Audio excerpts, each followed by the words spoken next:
So this is the seventh tutorial sheet. This has a mix of different types of questions. The most important being there is a question on dual of Millman's theorem, right? So I'll come to that part. So here you have to use source transformations, right? So they have used a plural, so which it means that we have to use multiple source transformations, and we are required to calculate the current through this 3 ohm resistance, right? तो ये जो concept है source transformation का, this concept basically is based on what we study about the equivalence of a circuit in terms of Thevenin's equivalent and Norton's equivalent, right? So talking about source transformation, let us have a quick recap. So I have this linear network here between these two terminals A and B. So this can, as per the Thevenin's theorem, like you can simplify this network into this form where you have a voltage source, we are calling it VTH, and a resistance in series with it, which we are calling as RTH, right? So this is the Thevenin's equivalent network.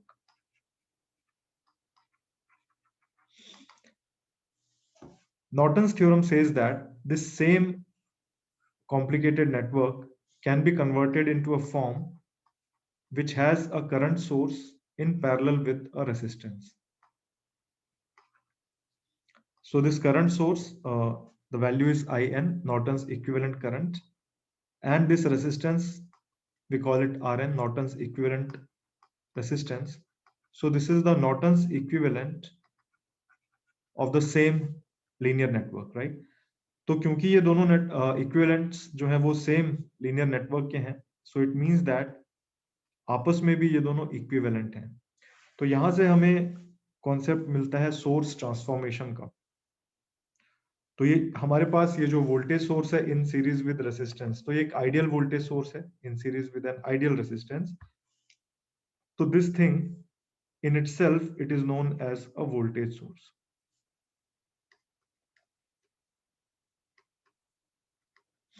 और ये जो एक ideal current source है in parallel with a resistance, ये एक practical current source है, right? So this is a practical voltage source and this is a practical current source. तो हमारे पास नेटवर्क में जहां भी हम एक voltage source, ideal voltage source series में दिख जाए रेसिस्टेंस के, तो उसको हम एक प्रैक्टिकल वोल्टेज सोर्स की तरह ट्रीट कर सकते हैं, and we can convert it into a practical current source, right? तो हमें बस ये रिलेशनशिप पता होना चाहिए वोल्टेजेस और करंट्स का. So now if I have a voltage source here,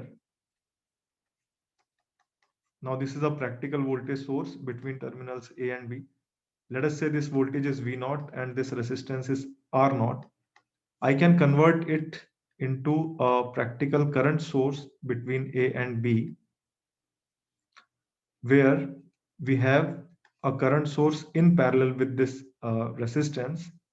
ये जो resistance है इसकी value R naught के बराबर होगी, और ये जो current source है इसकी जो value होगी that will be V naught by R naught, right? So this is how you convert a voltage source into a current source. Similarly, if I have a current source है मतलब क्या? उसका मतलब ये है कि you have an ideal current source, let us say the value is I naught, and it has a parallel resistance which is R naught. So between 2 points P and Q terminals, I have this practical current source.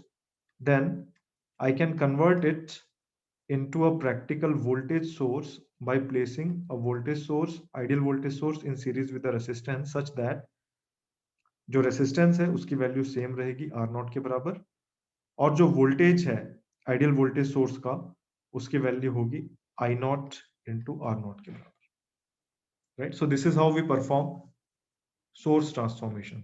So in this network we are required to calculate the current in this 3 ohm resistance using source transformation. Sir Yes, sir मतलब कि हम लोग ने Thevenin's को Norton's form में directly convert कर दिया है। exactly. अच्छा अच्छा, ओके सर, ओके। तो हमें देखो ये वाला करंट कैलकुलेट करना है 3 ohm resistance से, right? This I is to be calculated. Now, if you look at this circuit, can you identify some practical voltage sources and practical current sources here?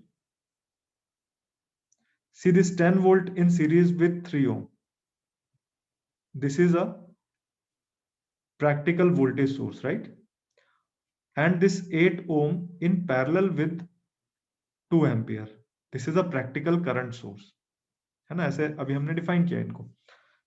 लेकिन हमेशा आप याद रखें, जब आपको किसी ऐसे रेसिस्टेंस से करंट कैलकुलेट करने के लिए कहा गया है जो खुद प्रैक्टिकल वोल्टेज सोर्स या करंट सोर्स का पार्ट बन रहा है, तो वहां पर कन्वर्जन कभी ना करें। यानी कि ये जो 10 वोल्ट और 3 ओम रेसिस्टेंस का प्रैक्टिकल वोल्टेज सोर्स है, डोंट कन्वर्ट इट,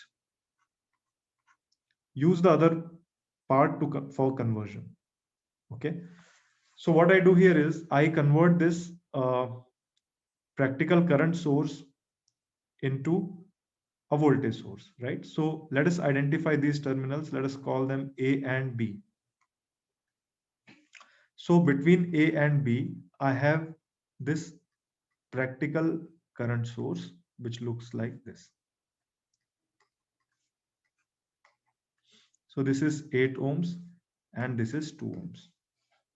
तो हम इसको एक प्रैक्टिकल वोल्टेज सोर्स में कन्वर्ट करते हैं। प्रैक्टिकल वोल्टेज सोर्स में हम कन्वर्ट करेंगे तो हम देखेंगे, देखो ये 2 एम्पियर ऐसा जा रहा है और ये इस तरह से जा रहा है अभी यहाँ पर। अगर हम इसको एक अलग से ट्रीट करें, बिल्कुल है ना, बाकी सर्किट से अगर डिसएसोसिएट करें इसको हम, तो हमें ऐसा दिख रहा है वो। यानी कि बी की तरफ एक हायर पोटेंशियल पॉइंट आएगा अगर हम इस रेसिस्टेंस का पोटेंशियल डिफरेंस देखें। तो जब हम इसको इक्विवेलेंट में जब हम कन्वर्ट करेंगे तो हमें एक वोल्टेज सोर्स मिलेगा इन series with a resistance, right? और इस वोल्टेज सोर्स का, आइडियल वोल्टेज सोर्स का जो पोलैरिटी मैं लूंगा वो इसके हिसाब से ले रहा हूं। बी से ए की तरफ करंट फ्लो हो रहा है यहाँ पे, तो अकॉर्डिंगली यहाँ बी की तरफ मैंने हायर पोटेंशियल टर्मिनल लिया, right? This resistance will be same as 8 ohms और जो पोटेंशियल डिफरेंस की वैल्यू होगी वो होगी this current multiplied with this resistance. So this is 16 volts,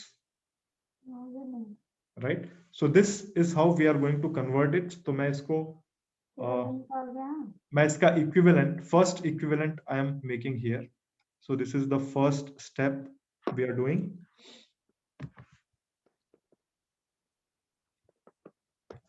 So what we have done here is rest of the circuit remains same. So this is 3 ohms, 10 volts, 6 ohms, and this part has been converted now, right? So the voltage was 16 volts with a higher potential point here. So this is 16 volts and in series with a resistance which was of 8 ohms. तो ये हमारा पहला conversion हो गया। फिर हम क्या करेंगे, अब हमें 8 ohms और 4 ohms, now they are in series, right? So they are in series here. तो मैं इसको थोड़ा और फर्दर रिड्यूस कर देता हूं। So this is 3 ohms, this was 6 ohms, and now this is 16 volts and this resistance, equivalent resistance is 12 ohms. तो ये वाला जो हमने कन्वर्जन किया, ये हमारा सेकंड कन्वर्जन था, राइट? अभी भी हमें हमारा टारगेट ये वाला करंट कैलकुलेट करना है, बट हम ये डायरेक्ट किसी और मेथड से हम नहीं कर रहे हैं, we are just using source conversion here.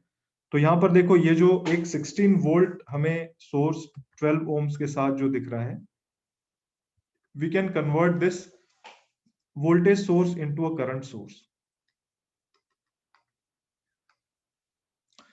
जब मैं इसको कन्वर्ट करूंगा तो मेरा पर्पस क्या है? पर्पस ये है कि करंट सोर्स पैरेलल में आ जाएगा 12 ओम के साथ, और वो पैरेलल कनेक्शन इस 6 ओम के साथ भी पैरेलल में दिखाई देगा, तो I can further reduce the circuit, right? So this is the third conversion I am doing here. Circuit will look like this.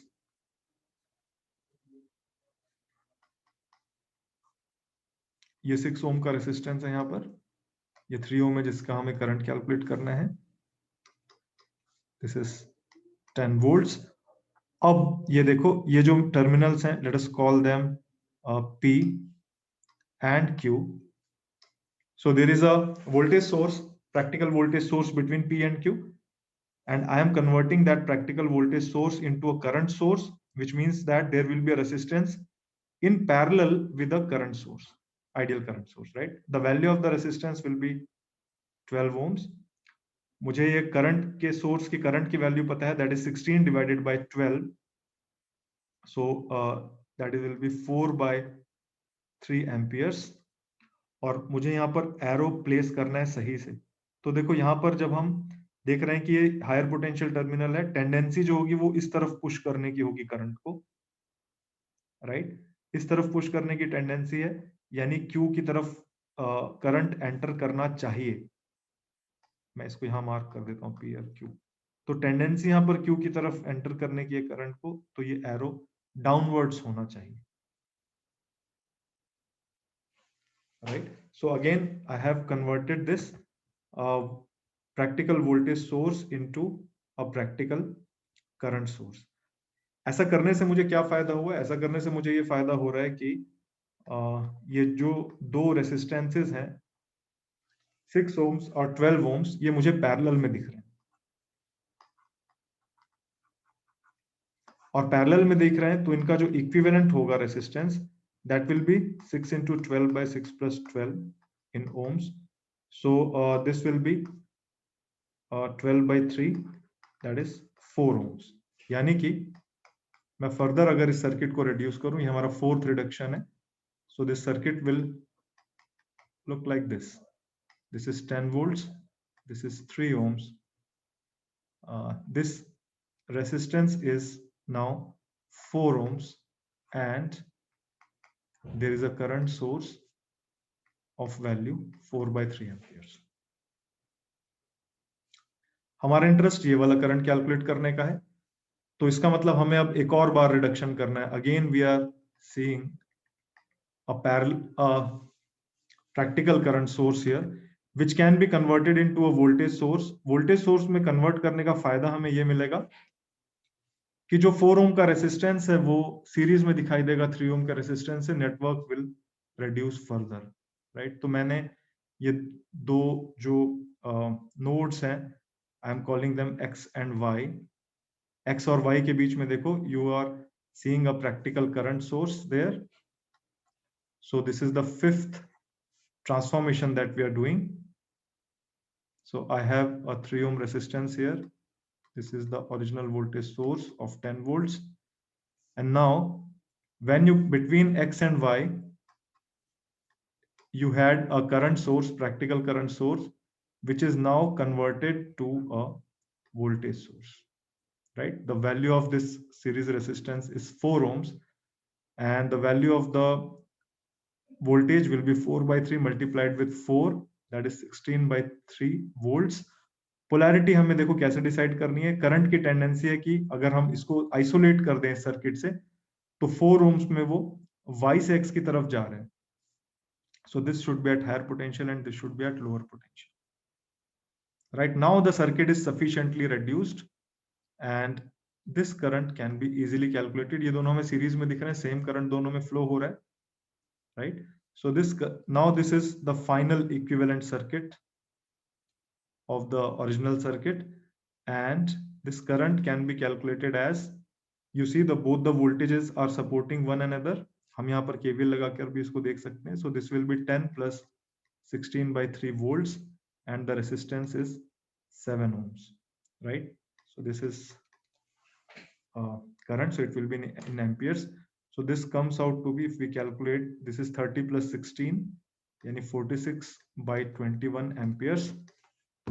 and let us calculate this 46 by 21 is 2.19 amperes, right? So yeah, the answer is correct, it was 2.19. यहाँ पर जो की point है वो हमें याद रखना है, don't involve this 3 ohm resistance in conversion anywhere.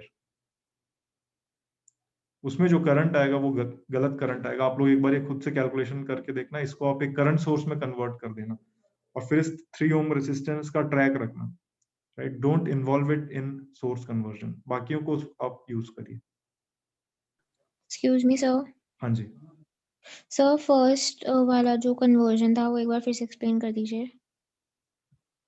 ये जो 8 ओम और 2 8 एम्पियर और 2, किए हमने, हाँ। ये देखो हमने क्या किया है, जो 8 ohm in parallel with 2 ampere, right? ये हमारे लिए एक प्रैक्टिकल करंट सोर्स जैसा है, ठीक है? तो मैंने अभी उसको यहाँ पर आइसोलेट करके यहाँ दिखा दिया। Between these 2 points A and B, I have this 8 ohm in parallel with 2 ampere. So this is a practical current source. इसको मैं एक प्रैक्टिकल वोल्टेज सोर्स में कन्वर्ट कर रहा हूं। तो जब मैं इसको कन्वर्ट करूंगा तो क्या होगा, जो रेसिस्टेंस नाउ, वो जो प्रैक्टिकल वोल्टेज सोर्स है वो भी A और B के बीच में है, लेकिन वो कैसा दिखेगा, एक रेसिस्टेंस सीरीज में वोल्टेज सोर्स के साथ। तो इस रेसिस्टेंस की वैल्यू सेम रहेगी 8 ohms। इस वोल्टेज सोर्स के जो वोल्टेज होगा वो क्या होगा, I मल्टीप्लाइड विद R, यानी कि 16 वोल्ट्स। अब चैलेंज ये है कि यहाँ पर हमें पोलैरिटी भी मार्क करनी है, ठीक है? तो अगर हम इसको आइसोलेट किया हुआ है अगर हमने, तो देखो ये करंट कैसा फ्लो हो रहा है, वो इस तरह से फ्लो होगा, राइट? सो यहाँ पर देखो करंट की टेंडेंस, करंट कैसे फ्लो हो रहा है, 8 ओम्स में राइट से लेफ्ट की तरफ जा रहा है। इसका मतलब right point is at higher potential, left one is at lower potential, यानी कि B should be at higher potential and A should be at lower potential, इसलिए मैंने इसको ऐसे मार्क किया। So this is what I did. तो sir हमें इसमें पता कैसे चलेगा कि मतलब पहले 16 मतलब वोल्टेज मतलब 16 वोल्ट्स आएगा? I didn't get your question. See, we are directly using the values, right? ये यहाँ पर देखो, I have this practical current source. The voltage will be I naught into R naught. और उसके साथ जो सीरीज में रेसिस्टेंस है that is equal to R naught, जो सेम रेसिस्टेंस है। Is it all right? 8। या इसीलिए हमने अच्छा, आप ये पूछ रहे हो कि मैं इसको प्लेस कैसे करूं, पहले 8 ohms को करूं या 16 वोल्ट्स? देखो ये दोनों आपस में सीरीज में, इट डज नॉट मैटर कि आप इसको किस तरह से रिप्रेजेंट कर रहे हो, both the representations are correct, क्योंकि जो करंट 16 वोल्ट में जाएगा वही 8 ohms में भी जाएगा, राइट? तो मैं इसको ऐसे प्लेस करूं, इंटरचेंज भी आप कर रहे हो तो कोई प्रॉब्लम नहीं है उससे, ठीक है?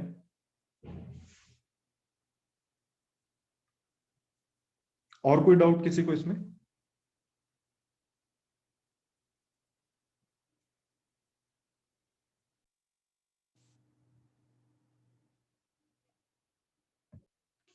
So in the second question, like you are required to obtain the Thevenin's equivalent and Norton's equivalent of this circuit, right? So you are given these load terminals A and B.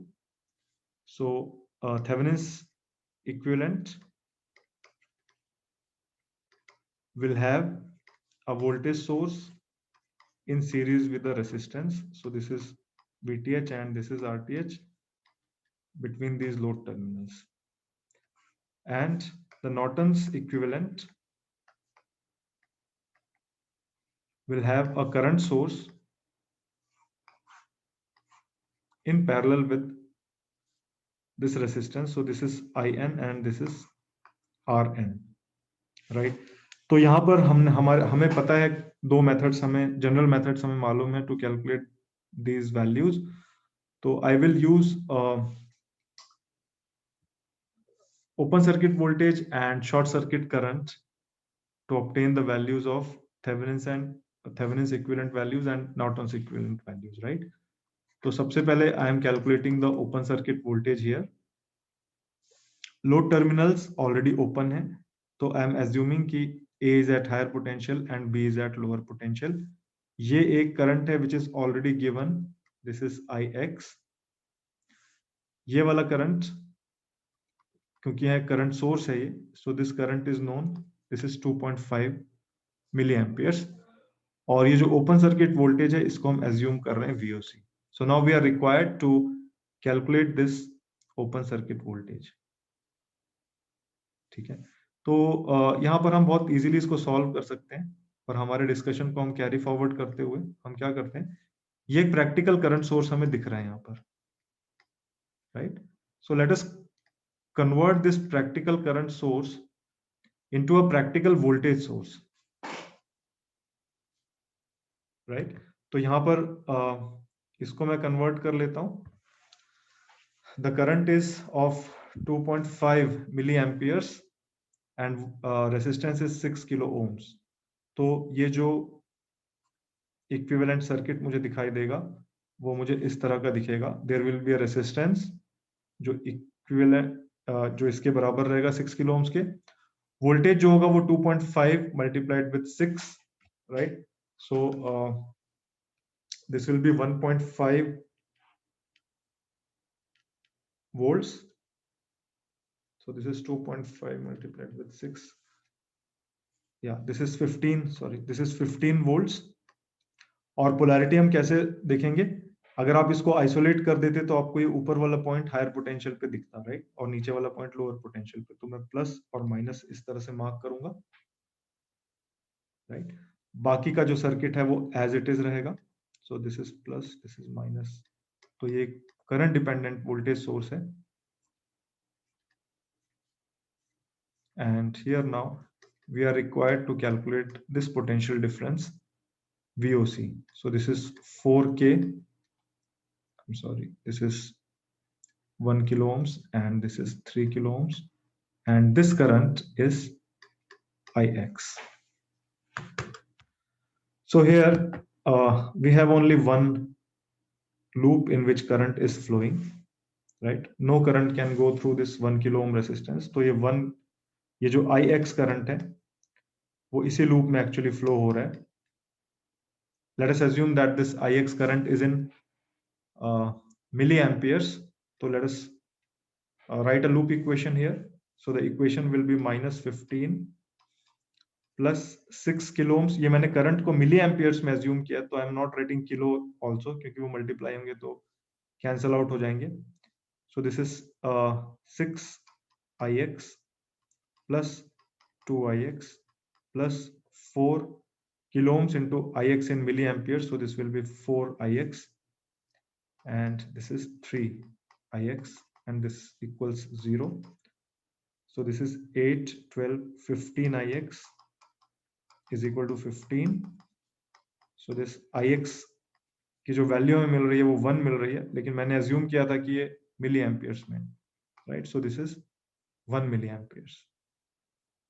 Ix को calculate करके हमें क्या फायदा हुआ, ये जो दूसरा loop है वहां पे हम इक्वेशन लिखेंगे तो हमें मिलेगा plus VOC minus 3 kilo ohms, और Ix जो है वो मिली एम्पियर्स में है. सो this is 3 into Ix which is 1 here. So this equals 0. So VOC comes out to be 3 volts. और हमें मालूम है कि ये जो VOC है वही VTH है, right. So this comes out to be 3 volts here, right? इसमें कोई डाउट किसी को? इसमें आप कोई भी मेथड यूज कर सकते हैं. मैंने सोर्स कन्वर्जन कर दिया, आप नहीं भी करते, you can have simply used KCL and KVL to calculate VOC. Sir 1 kilo ohm को नहीं लिया आपने दूसरी इक्वेशन में. Your voice is not audible. We didn't take 1 kilo ohm in the second equation जिसमें VOC निकाला. यहाँ मैंने 1 मिली क्यों नहीं लिया? This is what you are asking. No sir, 1 kilo ohm resistance into. अच्छा, 1 किलो ओम रेजिस्टेंस मैंने क्यों नहीं लिया? कोई बताएंगे student? Why I have not considered this 1 kilo ohm resistance in the loop equation? तो उससे करंट पास नहीं कर रहा है. Exactly, इससे कोई करंट पास नहीं कर रहा है. क्यों नहीं पास हो रहा है current? Because this is open circuited, right? So the potential difference will be I into R. So I is 0, so the potential difference is 0. Okay sir. Okay.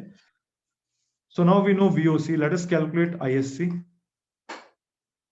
ISC calculate करने के लिए once again हमारे पास जो load terminals हैं, they are known A and B. मैंने उनको आपस में शॉर्ट सर्किट कर दिया और A से B की तरफ मैंने करंट एज्यूम कर लिया. I am calling this current as the short circuit current ISC and this is to be calculated. Once again हम इस सर्किट को थोड़ा सा सिंप्लीफाई कर लेते हैं, इस करंट सोर्स को वोल्टेज सोर्स में कन्वर्ट करके. तो वो हमने पहले किया था. सो this is 15 volts. The resistance is 6 kilo ohms and there is a dependent source here and the circuit looks like this, right? So this is 2ix, this is 4 kilo ohms, this is 1 kilo ohm, this is 3 kilo ohms and this current is ix. Now once again students कहाँ mistake करते हैं? वो mistake ये करते हैं कि ये जो ix कैलकुलेट किया था 1 मिली एम्पियर, उसको यहाँ हम डायरेक्टली यूज कर लेना चाहते हैं. But no, we can not do that क्योंकि ये सर्किट डिफरेंट है, ये वेरिएबल की वैल्यू डिफरेंट है. So we have to calculate it again because circuit conditions have changed, right? So now we are required to calculate this current ISC. This current was Ix, so this current here will be Ix plus ISC. Now I am assuming both the currents to be in milliamperes for the sake of easy calculations, right? क्योंकि resistances kilo ohms में है, तो currents को मैं मिली amperes में assume कर रहा हूं.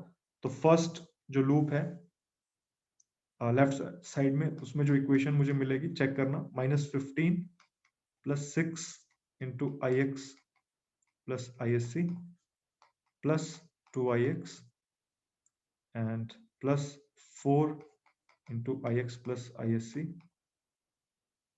plus 3Ix and that is equal to 0. So from here I get 6 + 2 8 12 15 Ix. Check करते चलना, कहीं गलत तो बताना. 6 + 4 this is 10 ISC and -15 is 0. So I get here 3Ix plus 2ISC minus 3 and that is equal to 0. Second वाला loop, उसमें जब हम इक्वेशन लिखेंगे तो that will B 1 into ISC minus 3 into Ix and this is 0. So from here I get Ix as IC by 3. So I substitute the second equation in the first one. So I get 3 into ISC by 3 plus 2 ISC and that is equal to 3. So I have here ISC is equal to 1 और मैंने assume किया था शुरू में कि ये milliamperes में है. So this is 1 milli amperes, right? So this ISC is equal to 1 milli amperes और हमें मालूम है कि जब हम नॉर्टन्स इक्विवेलेंट निकालेंगे तो इसी ISC को हम नॉर्टन्स इक्विवेलेंट करंट भी कहेंगे. तो जब हम ओपन सर्किट वोल्टेज और शॉर्ट सर्किट करंट निकाल लेते हैं तो एक्चुअली में हम नॉर्टन्स इक्विवेलेंट और थेवेनिन्स इक्विवेलेंट दोनों निकाल पाएंगे, right? So let us check it here. Yeah, so this Norton's current, which is the short circuit current, comes out to be 1 milliamperes. So finally, both RTH and RN are same. और वो कितना होता है? Open circuit voltage bye short circuit current. So open circuit voltage हमें मिला था 3 volts और short circuit current जो हमें मिल रहा है वो मिल रहा है 1 milliamperes. Right, so this is 1 × 10⁻³ amperes. So the resistance is 3 kilo ohms. So this was milli. यानी कि ये सर्किट जब थेवेनिन्स इक्विवेलेंट फॉर्म में दिखेगा तो ये इस तरह से दिख रहा है बिटवीन A एंड B, और सेम सर्किट जब नॉर्टन्स इक्विवेलेंट फॉर्म में दिखेगा तब वो इस तरह से दिखेगा. थेवेनिन्स इक्विवेलेंट फॉर्म में जो वोल्टेज होगा ये 3 volts है और जो रेजिस्टेंस है वो 3 किलो ohms है, और नॉर्टन्स इक्विवेलेंट फॉर्म में ये जो करंट है दिस इज 1 मिली एम्पियर्स और ये जो रेजिस्टेंस है दिस इज 3 किलो ohms. तो यहां पर भी आप वेरीफाई करके देख लो, ये source conversion is fully valid here also. Is there any doubt on this?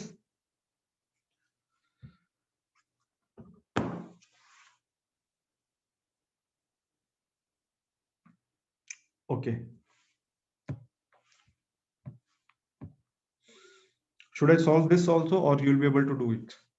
Maximum power transfer theorem है, इसका मतलब ये है कि between these load terminals, let us call them A and B, ये जो बचा हुआ सर्किट है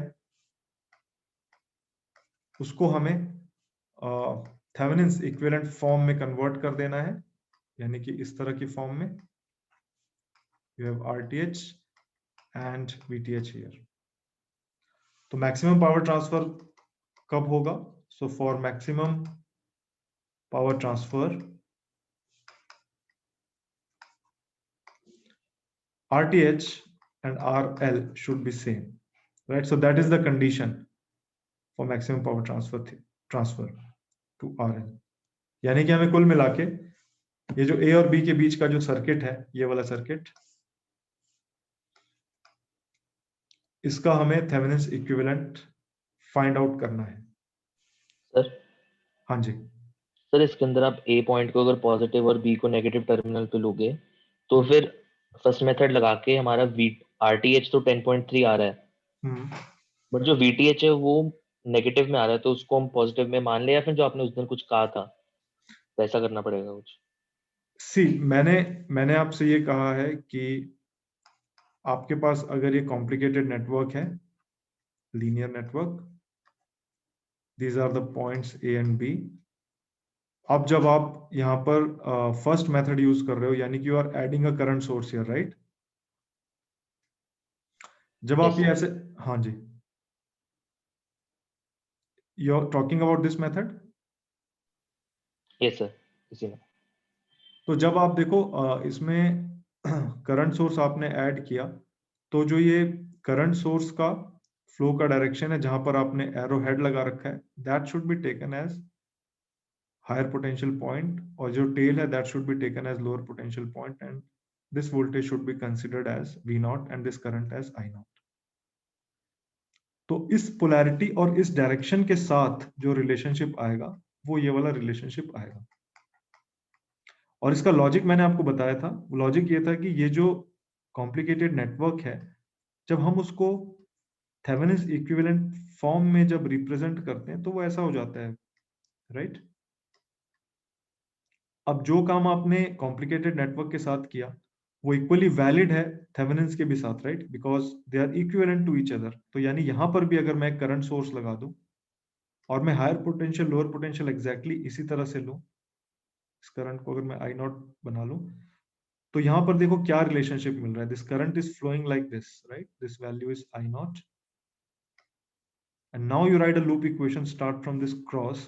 So equation will be minus VTH plus I0 into RTH plus V0, and this is equal to 0. So which means that V0 is VTH, मैंने कुछ गलती किया इसमें? So minus I0 into RTH. Yeah, sorry, this is minus, so this is I0 RTH. अगर आपका answer ये वाला एक जगह माइनस VTH आ रहा है, इसका मतलब आपने यहां पर कुछ अलग किया है। अलग आप कर भी रहे हो तो आप वो कुछ गलत नहीं है, लेकिन जब आप कंपेयर करोगे ना तो आप उसको किसी दूसरी इक्वेशन से आपको कंपेयर करना पड़ेगा, right? Let me explain this point also, it's an important point. देखो यहां पर ये कॉम्प्लिकेटेड नेटवर्क था और आपने अब देखो क्या किया, ये जो करंट सोर्स है ये तो आपने अपवर्ड्स लिया, ठीक है, लेकिन जो पोलैरिटी आपने अज्यूम करी वो ऐसे कर ली, और अब आप V0 और I0 का रिलेशनशिप निकाल रहे हो। लेकिन अब आप इसको कंपेयर किससे करना चाहते हो? आप इससे कंपेयर करना चाहते हो, right? This is what, this is the equation with which you want to compare your equation. लेकिन इसका जब थेवेनिन्स इक्विवेलेंट होगा वो तो ऐसा है, राइट? और एग्जैक्टली जब इसी तरह से आप इस थेवेनिन्स इक्विवेलेंट नेटवर्क को भी फीड करोगे, यानी करंट I0 है, अपवर्ड्स है, पोटेंशियल डिफरेंस लेकिन इस तरह का है। Now you find out the relationship between these quantities, right? So current is flowing like this, और ये क्लॉकवाइज एक लूप में लिख के इक्वेशन लिखता हूं starting from this cross. So the equation is minus VTH minus I naught into RTH minus V naught, and this is equal to 0. So now your equation is V naught is equal to minus I naught RTH minus VTH. तो आपको ये जब आप ये वाला आपको relationship मिलेगा we not और आई नॉट का, तब आपको इससे कंपेयर नहीं करना है, तब आपको इससे कंपेयर करना है. तो आई नॉट का जो भी कोफिशिएंट है फर्स्ट वाले इक्वेशन में, that is equal to minus R T H, और ये जो कांस्टेंट है that is equal to minus V T H. So it will depend. तो आप हमें क्या करना चाहिए, प्रिकॉशनरी तौर पे हमें हमेशा एरो हेड जहां पर लिया उसको हमें हायर पोटेंशियल पॉइंट ले जाना चाहिए. Then it will always match with what we are comparing, the equation with which we are comparing. So do you want me to solve this question? Should I solve it? Solve तो हो गया था, बस वही पूछना था कि वो नेगेटिव आ रहा था तो उसका क्या करना था. ओके, बाकी स्टूडेंट्स ने सॉल्व किया था. Shivang, did you solve it? No, sir, I haven't done this sheet. Okay. Should I solve it or you will be able to do it? So I'll be able to do. Okay. Then let us move forward. Yeah, actually I wanted to discuss this question. थोड़ा सा आप लोग attention पे करिएगा. इस question में they have used a term called dual of a theorem, right? Duality is a principle that appears very frequently in many of the engineering problems. So हमारे लिए इलेक्ट्रिकल इंजीनियरिंग में हम ड्युअलिटी का जो प्रिंसिपल है वो किस तरह से अपीयर होता है वो मैं आपको बता रहा हूं. जो वोल्टेज सोर्स के बारे में हम पढ़ते हैं ना, ये डुअल कहते हैं हम एक करंट सोर्स का. We say that this is a dual of current source. Duality का जो मतलब है वो बेसिकली मैथमेटिक्स से इवॉल्व हो रहा है, जहां पर रिलेशनशिप सिमिलर है लेकिन क्वांटिटीज अलग है. For example, I have this inductor L, potential difference across it is VT and current across it through it is IT, right? तो ये इंडक्टर का करंट और वोल्टेज है, तो मैं इनको VL और IL कह रहा हूं. I have a capacitor here. The potential difference across it is VC. The current through it is IC. Capacitance is C. अब देखो, अगर इंडक्टर में हम ये इनके बीच का रिलेशनशिप लिखते हैं तो that relationship is V is equal to L DI by dt, right? Capacitor में जब हम इनका रिलेशनशिप लिखते हैं तो that equation is I is equal to C dV by dt. Now if you compare these two equations, you see that only the values have been interchanged. The nature of the equation is same, right? तो यहां पर देखो V की जगह voltage की जगह current आ गया, और जो फर्स्ट डेरिवेटिव हम निकाल रहे हैं वहां देखो करंट और वोल्टेज यहां भी इंटरचेंज हो गए, और L और C आपस में ये वैल्यूज इंटरचेंज हो गए. तो हम कहते हैं कि these two components are dual with each other, right? तो इसी तरह से और भी हम ड्युअलिटीज के बारे में पढ़ते हैं. तो वोल्टेज सोर्स और करंट सोर्स एक दूसरे से ड्युअल है. सीरीज और पैरेलल जो चीजें हैं they are dual with each other. यानी कि आप एक सर्किट का पूरा ड्युअल नेटवर्क बना सकते हो सिर्फ इसी कॉन्सेप्ट को यूज करते हुए. तो इसका मैं एग्जांपल अभी देके आपको बता रहा हूं कि हमने मिलमैन्स थ्योरम में क्या पढ़ा था. मिलमैन्स थ्योरम में देखो हमने पढ़ा कि अगर हमारे पास मल्टीपल प्रैक्टिकल वोल्टेज सोर्सेज हैं लाइक दिस, मैं यहां पर एक पोलैरिटी रिवर्स करके भी ले रहा हूं. See, I have these three voltage sources, practical voltage sources with internal resistances R1, R2 and R3, right? And this is open circuited as of now. तो मिलमैन्स थ्योरम में हमने ये पढ़ा कि ये जो ओपन सर्किट वोल्टेज होगा, जो इनका रिजल्टेंट है, that will be equal to E1 by R1 minus, क्योंकि ये पोलैरिटी रिवर्स्ड है, E2 by R2 plus E3 by R3. अब देखो इसका जो यूनिट है that is in current, divided by 1 by R1 plus 1 by R2 plus 1 by R3. Right. तो अगर इसका हम इक्विवेलेंट बनाते हैं तो हमें एक voltage source in series with resistance दिखता है, जैसे कि थेवेनिन्स में। ये थेवेनिन्स का एक एक्चुअली दूसरा सिंप्लीफाइड फॉर्म है बहुत।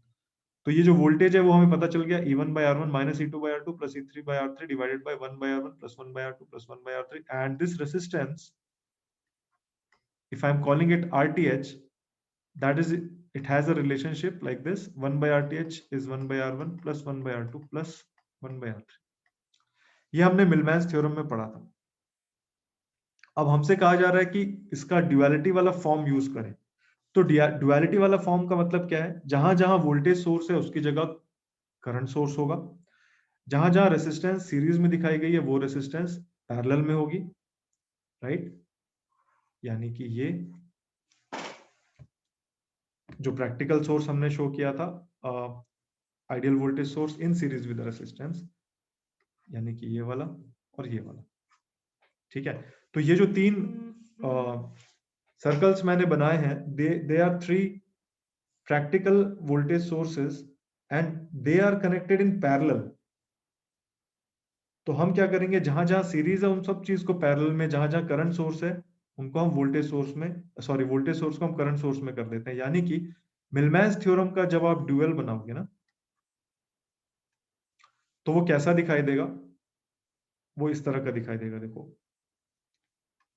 Ideal current source in parallel with a resistance, ठीक है। यहां पर क्या था? Ideal voltage source in series with resistance, यहां पर ideal current source in parallel with resistance. फिर ऐसे एक दूसरा आइडियल करंट सोर्स, ये मैंने उल्टा बना दिया क्योंकि अपोजिट पोलैरिटी था, अभी बस एज्यूम करके मैं ऐसा बना रहा हूं। तीन वोल्टेज सोर्सेस थे आइडियल प्रैक्टिकल, तो मैंने तीन करंट सोर्सेस बना दिए प्रैक्टिकल, राइट। अब ये तीन वोल्टेज सोर्स आपस में कैसे कनेक्टेड थे? पैरेलल में कनेक्टेड थे। पैरेलल का डुअल क्या होता है? सीरीज। तो मैं क्या करूंगा, अब इनको सीरीज में कनेक्ट करूंगा। यानी कि अगर मैं इस पॉइंट ए से स्टार्ट हो रहा हूं तो पहला वाला कवर हुआ, फिर दूसरे वाले पे आए, फिर तीसरे वाले पे आए, और ये बी पॉइंट मिल गया। ये है लोड टर्मिनल्स। अब ये पैरेलल में नहीं है आपस में, ये आपस में सीरीज में, राइट। और इसका मिलमैन्स थ्योरम से हम क्या कर रहे हैं, ये वी ओवरऑल वोल्टेज जो हमारे लिए यहाँ पर थेवेनिन्स वोल्टेज ही है एक्चुअली है, और ये रेसिस्टेंस कैलकुलेट कर रहे हैं। तो जब आप इसका इक्विवेलेंट निकालोगे तो आपको क्या दिखाई देगा? हमें यहाँ पर क्या दिखा था? Voltage source in series with resistance. यहाँ पर हमें दिखाई देगा current source in parallel with resistance. और इस करंट सोर्स की वैल्यू हम कैसे कैलकुलेट करेंगे? वोल्टेज सोर्स में वोल्टेज हमने कैसे कैलकुलेट किया था? पहला वोल्टेज डिवाइडेड बाय पहला रेसिस्टेंस प्लस दूसरा वोल्टेज डिवाइडेड बाय दूसरा रेसिस्टेंस। जो डिवाइड हो रही चीज वो यहाँ मल्टीप्लाई होगी, राइट। तो यहाँ पर ये करंट हम कैसे कैलकुलेट करेंगे? अगर हम सेम डायरेक्शन अभी मान लें इनका, तो ये होगा I1 R1, चलो उल्टा ही ले लेते हैं, माइनस I2 R2। देखो ये मल्टीप्लाई हो रहा है, I और R, V और R डिवाइड हुए थे, सो this is I3 R3, right, divided by 1 by R1, 1 by R2, 1 by R3। यहाँ पे क्या होगा? R1 plus R2 plus R3। ये पैरेलल वाला एक रिलेशनशिप है, ये सीरीज वाला एक रिलेशनशिप। और Rn कैसे मिलेगा? Rn is R1 plus R2 plus R3। तो ये डुअल है मिलमैन्स थ्योरम का। इसमें कोई डाउट है किसी को? सर ये सीरीज में कैसे शो करें हमने? सीरीज में हम कैसे शो करते हैं? सीरीज में हम शो करने के लिए देखो, I have this point A, then I go to this first element, then second element, then third element, and then I come to the terminal. तो मैंने कैसे शो किया वहां पे? करंट सोर्स प्रैक्टिकल, ये पूरे इसकी तरह दिख रहा है, फिर दूसरा वाला और फिर तीसरा वाला।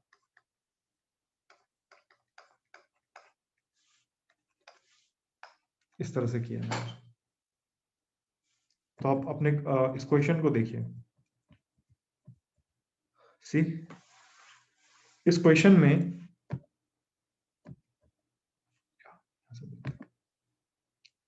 let us identify the practical current sources। ये देखो, ये एक प्रैक्टिकल करंट सोर्स है ना, current source, ideal current source in parallel with the resistance. ये दूसरा है और ये तीसरा है। हमसे क्या बोला गया है? रेसिस्टर आर एल, यानी लोड टर्मिनल्स कौन से हैं? ये हैं। Let us mark them A and B. अब देखो, ए से चलो तो पहला वाला प्रैक्टिकल करंट सोर्स आया, फिर दूसरा आ गया, फिर तीसरा आ गया, और आप बी पर आ गए। यानी ये कैसे दिख रहे हैं? हमें सीरीज में दिख रहे हैं, right. So let us solve this question now. यानी कि ये आपको सारी मेहनत जब आप कर लोगे तो ये आपको इस तरह से दिखाई देना चाहिए, between let us call them A and B, और आपने लोड रेसिस्टेंस यहां पर लगाना है between A and B, and this load resistance is 6.8 kilo ohms. My interest is first to find out IN and RN, ठीक है। तो अब देखो, जब हम A से B की तरफ जा रहे हैं तो पे केयरफुल अटेंशन, A से B की तरफ जा रहे हैं तो एक करंट सोर्स तो राइट से लेफ्ट है, लेकिन ये हमसे अपोजिट दिख रहा है एक्चुअली, और ये फिर से सपोर्टिव है। ये हमें इसको नोटिस करना क्यों जरूरी है? नोटिस करना इसलिए जरूरी है क्योंकि यहां पर भी हमने नोटिस किया था, राइट। जब मिलमैन्स थ्योरम हम यूज करते हैं तो हम ये भी देख रहे हैं कि E1 और E2 आपस में सपोर्टिव है या अपोजिंग है ईच अदर। अकॉर्डिंगली हमने यहाँ पर नेगेटिव साइन लिया था। तो जब हम उसका ड्यूअल देखेंगे तभी भी हम इस चीज का ध्यान रखेंगे। तो हमारे लिए यहाँ पर when we start from A and go to B, तो हमें सीरीज कनेक्शंस दिख रहे हैं। सो जो ओवरऑल करंट होगा IN,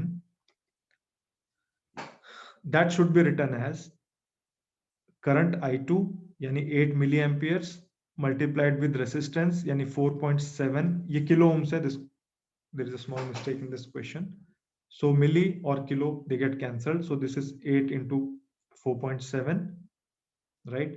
फिर हम इधर आए तो ये करंट हमसे अपोजिंग है, I2 के अपोजिंग है वो, इसलिए मैंने अब लिया माइनस साइन। अगर सपोर्टिंग होता तो मैं प्लस साइन लेता। Value is 10 milli amperes into 2 kilo ohms. So milli और kilo get cancelled, so 10 into 2। और ये जो 4 मिली एम्पियर वाला है वो भी सपोर्टिंग है, वो वैसे ही था जैसे I2 था, right? So again a plus sign, 4 milliamperes into 8.2 kilo ohms.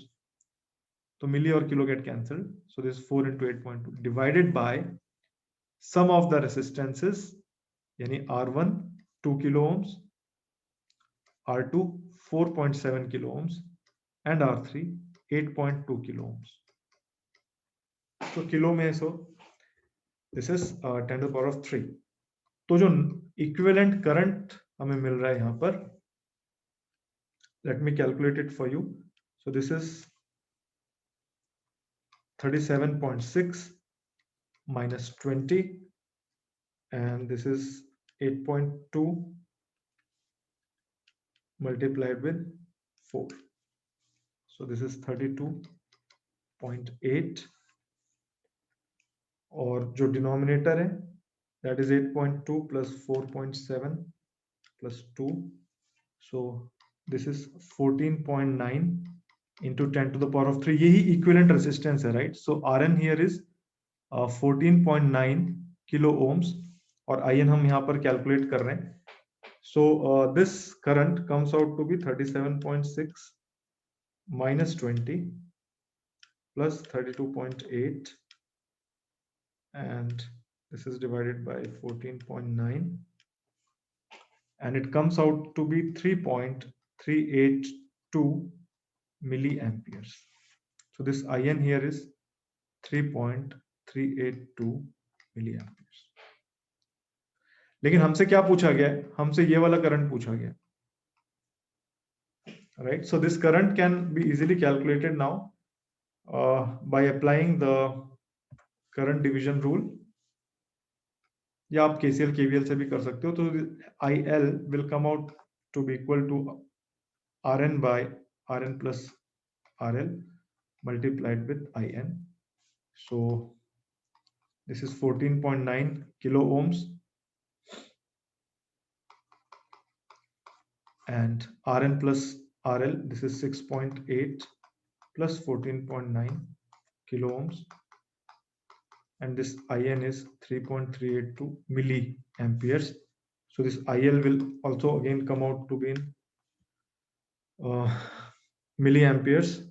So let me calculate it for you. So this is 6.8 plus 14.9. So I have this ratio here, 14.9 divided by 21.7, and this is multiplied with 3.382. Now this current will be in milliamperes. So this is 14.9 multiplied by 3.382.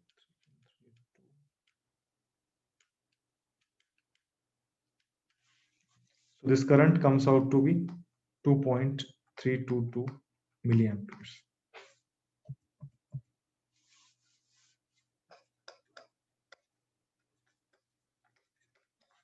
एक बार check करना कि is it matching or not.